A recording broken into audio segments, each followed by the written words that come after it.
Assalamualaikum warahmatullahi wabarakatuh. Kami dari mahasiswa Universitas Swadaya Jati, Fakultas Keguruan dan Pendidikan, Prodi Pendidikan Matematika. Di sini kami akan menjelaskan terkait alat peraga yang sudah kami buat. Nah, sebelum kita menjelaskan terkait alat peraga yang kami buat, kita perkenalkan terlebih dahulu nih siapa saja yang membuat alat peraga tersebut. Sebelumnya dari sebelah kanan terlebih dahulu, silakan. Oke, nama saya Hendra Setiawan. Nama saya Muhammad Soleh. Dan saya sendiri Aldi Nugraha. Di sini kami akan menjelaskan terkait alat peraga kalorimeter. Ya, kalorimeter. Jadi kalian perhatikan baik-baik dan sampai mulai loh. Ya. Selamat Yang pertama, alat dan bahan. Nanti akan dijelaskan oleh saudara Soleh. Perhatikan, silakan. Oke kawan-kawan, saya akan menjelaskan mengenai alat dan bahan pembuatan kalorimeter. Yang pertama adalah balok kayu, yang kedua adalah paralon. Paralon di sini, paralon sini digunakan untuk mengamati objek, objek yang kita amati. Dan yang ketiga adalah busur. Nah, di sini ada busur ya. Busur di sini menentukan besarnya sudut pengamatan kita. Kemudian yang keempat adalah bandul. Bandul di sini hanya sebuah pemberat saja agar tali ini menjadi seimbang. Kemudian yang kelima adalah benang. Kemudian yang keenam adalah paku untuk menyambungkan bagian-bagian kayu. Dan yang ketujuh adalah cat kayu. Cat kayu hanya digunakan untuk memperindah tampilan saja. Kemudian yang kedelapan adalah kuas. Yang ke-9 adalah thinner untuk mencairkan cat. Kemudian yang ke-10 menjepit paralon, untuk menjepit paralon supaya menempel di atas permukaan kayu. Dan yang ke-11 adalah mur dan baut. Mur dan baut ini berfungsi untuk menyesuaikan sudut dengan objek yang kita amati. Bisa kita tinggikan atau bisa kita rendahkan sesuai dengan objek yang kita amati. Dan yang ke-12 adalah palu. Dan yang ke-13 adalah gergaji untuk memotong bagian-bagian dari kayu. Ya, sekian dari penjelasan dari saya mengenai alat dan bahan ini. Terima kasih. Assalamualaikum warahmatullahi wabarakatuh. Oke, tadi yang sebelumnya tentang alat dan bahan telah dijelaskan oleh saudara Soleh. Nah, yang kedua, kita akan jelaskan tentang cara pembuatan dari alat kalorimeter kita yang akan dijelaskan oleh saudara Ardi. Saudara Ardi, silakan. Baik, lanjut ya. Perkenalkan, nama saya Aldi Nugraha. Saya dari S3C dengan MM 1122. Saya akan melanjutkan terkait alat peraga yang sudah kelompok kami buat.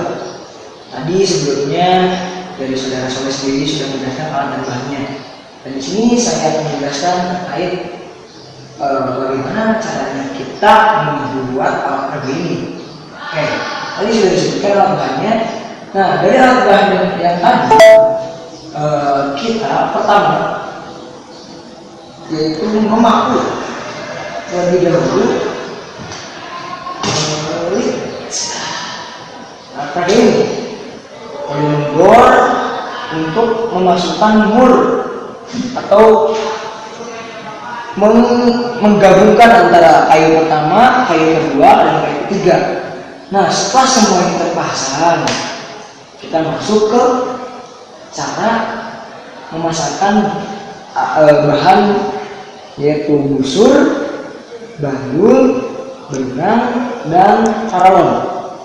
Nah, di situ busurnya sendiri dipaku sejajar dengan kayu yang tengah ini. Lalu di tengah-tengah busurnya itu dipasangkan bandul atau ya dengan bantuan benangnya seperti itu. Nah, setelah itu kita memasangkan paralonnya. Gunanya untuk apa nih paralonnya? Untuk nanti nanti melihat ketinggian atau titik pohon, gedung yang tertingginya. Ini untuk seperti halnya X-ray seperti itu.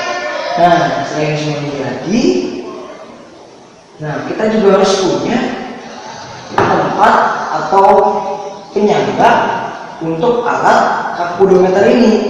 Yang kami buat ini terbuat dari kayu semua nih bahan-bahannya. Terlebih di situ.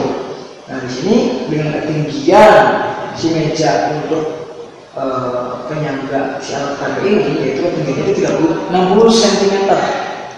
Ya, 60 cm kan. Nah setelah semua jadi, kita juga perlu meteran nih untuk nanti mengukur jarak antara kakudometer ini dengan jarak benda ataupun pohon seperti itu untuk dicari ketinggiannya, begitu ya. Nah, selanjutnya ini di sini, ini harus lebih tegak nih untuk alat gambarnya ini, lebih tegak dan sejajarkan nanti ke benda yang akan kita ukur ketinggiannya. Seperti itu untuk cara pembuatannya sendiri. Nah, mungkin untuk cara pembuatan yang bisa saya katakan seperti itu. Semoga bermanfaat buat kalian. Nanti lagi ke cara pembuatan alat gambarnya yang akan disampaikan oleh teman saya nanti. Baik, saya akhiri. Wassalamualaikum warahmatullahi wabarakatuh. Oke teman-teman, tadi sudah lihat ya videonya mengenai cara pembuatan kakudometer. Sekarang kita akan melihat video mengenai cara penggunaan kakudometer yang akan dijelaskan oleh saudara Hendra. Silakan. Ya baik, tadi telah dijelaskan oleh saudara Abdi dan saudara Soleh tentang alat dan bahan dan juga cara pembuatan dari alat kakudometer sendiri. Saya di sini akan menjelaskan tentang cara pemakaian dari alat kakudometer sendiri. Kakudometer sendiri kegunaannya adalah alat ini mengaplikasikan materi dari sudut elevasi yang kita pelajari. Sudut elevasi ini digunakan untuk mengukur tinggi suatu bangunan atau benda. Misalkan kita ingin tahu tinggi dari suatu gedung, pohon, atau bangunan yang tinggi tanpa mengukurnya secara langsung. Di sini kita mengukurnya secara tidak langsung melalui alat kakudometer ini. Nah, yang pertama harus kita lakukan adalah kita menentukan benda yang ingin kita ukur tingginya. Di sini kita akan mengukur berapa sih tinggi dari meja dan kursi ini. Berapa tinggi dari tumpukan meja dan kursi ini. Nah, selanjutnya kita harus tahu berapa nih jarak antara benda yang kita amati, yaitu tumpukan dari meja dan kursi, dengan alat kakudometer kita. Nah, di sini jaraknya dari titik benda yang akan kita amati, meja dan kursi ini, sampai ke alat kakudometer ini adalah sepanjang 150 cm. Nah, selanjutnya kita akan mengukur sudut menggunakan alat kakudometer ini ya. Baik, kita akan mengukur sudutnya. Misalkan ada paralel yang di sini sebagai teropongnya, ini membidik titik paling ujung dari benda yang akan kita amati. Nah, di sini sudah tepat di titik paling ujung dari benda yang akan kita amati. Nah, kita sudah mendapatkan nih teropong atau paralel ini sudah di titik paling ujung dari benda yang kita amati. Kita lihat berapa sudut yang ditunjukkan dari busur yang ada di sini. Nah, sudut yang dibentuk antara busur dan tenang ini kita lihat berapa?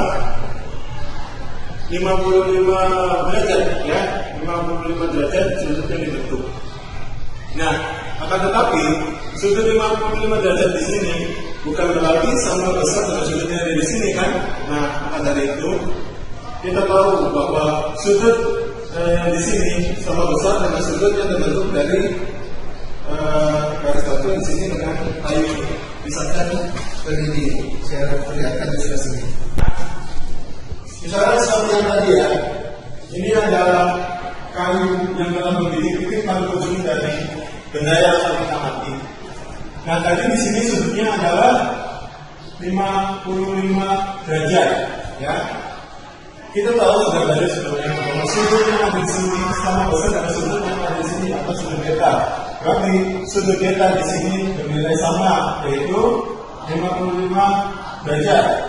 Nah, kita ingin mengetahui berapa sudut dari alfa ini yang kita bentuk ini. Berarti alfa di sini adalah 90 derajat dikurangi 55 derajat. Berarti sebesar 35 derajat. Alfa yang terbentuk dan sudut yang terbentuk dari kaku geometris ini ketika mengukur atau membidik titik paling tinggi dari benda yang dia ini. Baik, kemudian kita masuk ke perhitungannya ya. Nanti kita dapat kita ilustrasikan. Ini adalah alat kaku geometris kita, dan ini adalah benda yang kita amati, yaitu meja dan kursi ya. Nah, ketika kita membidik dan juga kita sudah mengukur tadi panjangnya antara objek yang akan kita amati dengan alat kaku geometris kita adalah 150 cm. Nah, kemudian apa yang terbentuk di sini atau sudut ilustrasinya adalah alfa sebesar 35 derajat. Nah, kita kan ingin mengetahui tinggi dari tumpukan meja dan kursi. Di sini kita membentuk segitiga ya. Ingat, jika di sini sudut, di sini siku-sikunya, berarti menggunakan sama trigonometri, di mana yang diketahui adalah sudut dan panjang dari sisi sampingnya. Nah, berarti ketika depan Y1 dengan X, berarti kita menggunakan persamaan tangan alfa. Nah, tangan alfa sama dengan sisi depan dibagi sisi miring, yaitu Y1 per X. Nah, tadi alfanya kita dapat 35 derajat ya. Dan Y1 per X. X-nya adalah 150 cm. Nah, kita ingin tahu nih berapa yang satunya. Y1 sama dengan tan 35 derajat dikali 150 cm. Nah, tan 35 derajat itu sebesar 0,700,207 dikali dengan 150 cm. Nah, didapat ya satunya adalah sebesar 115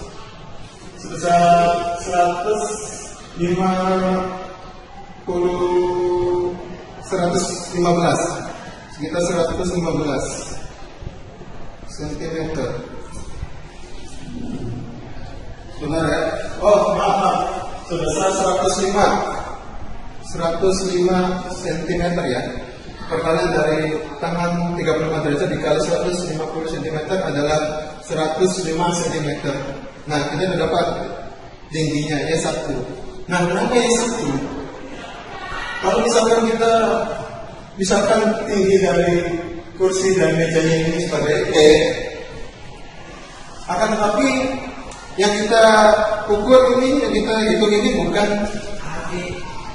keseluruhan tingginya, tetapi melainkan tinggi yang sejajar dengan alas dari alat pengukurnya.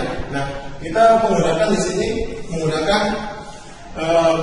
meja penopang setinggi 60 cm. Nah, berarti T atau tingginya adalah Y1 ditambah Y2. Kita dapat tadi Y1-nya 105 cm, dan di sini meja penopangnya tingginya sekitar 60 cm. Nah, berarti tinggi dari benda yang kita pakai atau meja dan kursinya adalah sebesar cm. Nah, apa akan dibuktikan? Kita coba buktikan apakah tingginya sama.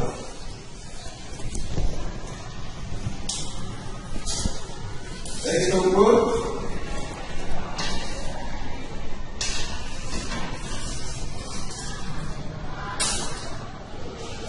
164,5 ya.